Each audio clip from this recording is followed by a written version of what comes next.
I'm going to be talking about belly breathing and how to practice that. So the purpose of this is to help your child's abdominal cavity stretch out if there's any tissue restriction from chronic constipation or poor positioning or limited strength. So this is going to help their belly to stretch out, to be aware of their body and practice body awareness, which helps with awareness for urges related to toileting, and then also relaxation. It's going to stimulate the parasympathetic nervous system, which is our rest and digest system. So that's really key to helping our digestive system turn on so that we can then appropriately use the toilet.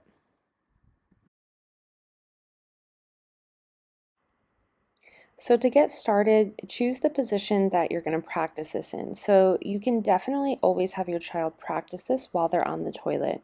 However, when they're on the toilet, they're also practicing other things while trying to keep their posture upright. So they still have postural control while they're on the toilet, and so when we're using those postural muscles, it's difficult if belly breathing is still challenging. It can be difficult to keep those postural muscles from preventing the belly breathing from happening. So when you lay down flat on your back, those postural muscles are completely turned off, which may help your child be more successful with the belly breathing. So the things that you want to help your child think about is to, whatever position they're in, to completely relax their body, focusing on, are they holding tension through their back or their toes or their shoulders, and see if you can identify areas of their body where they are holding that tension. And then you can walk them through the belly breathing, and using a toy on their belly, or some kind of object. And no matter what position they're in, you can do this seated on the toilet as well. Putting an object on their belly can help them visualize getting their belly big as they take that inhale.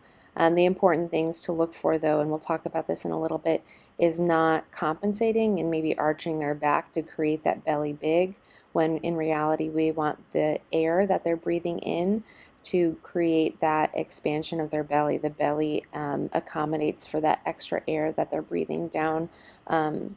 This is technically called diaphragmatic breathing. I like to use belly breathing. It's a little more kid-friendly. So I'm laying on my back, my whole body is relaxed. I have an object on my belly and I can look down at that if I need to. My whole body stays relaxed, and as I breathe in, the object goes up. So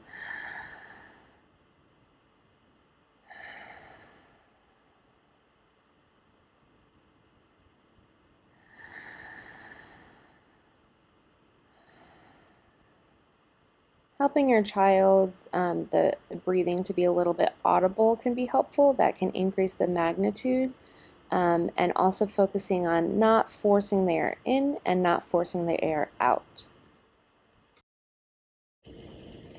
Belly pushing is the second step in the toileting routine, and belly pushing is really what creates that pressure to help stool evacuate our body. So there's a little bit of a different rationale for doing the belly pushing, but you can still do it in the same position. It's just kind of the next progression. So I'm going to take my belly and push the object up and keep it there, and then relax it back down. So this is not connected with my breath, so I'm able to push the object up using the pressure in my belly, and I'm still breathing at a very different rate at what my pushes are. And so what this does is it creates pressure in the abdomen. I'm pushing my belly up. Your voice might change a little bit as you do it, but this is what's going to help us to generate a push to push stool out when we're on the toilet. Often I have kids count out loud when we're doing pushes on the toilet, because that prevents this breath hold, the pushes that you'll hear, the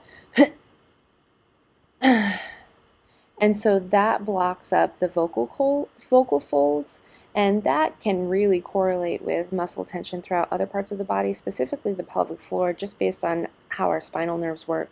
And so if your child is breath holding on the toilet or breath holding while they're trying to generate this push, they very likely could be generating pressure through their pelvic floor. So you can see my lips moving as I do the push. I'm counting out loud up to 3 or 4 or 5 seconds, but that helps prevent that breath hold. Things you can look for that you want to help your child avoid, in general, tension throughout their body, arching their back. So instead of pushing their belly big with the pressure, they're pushing their belly big just because they're physically arching their back up off the floor. You can put your hand underneath their back to kind of assess for that. And some kids do push their belly out with an exhale. So as they breathe out, their belly gets big as they breathe out. So that's not the goal. And so if you see that, talk them through that and just continue to practice, especially in the lying down position to make it easiest to be successful.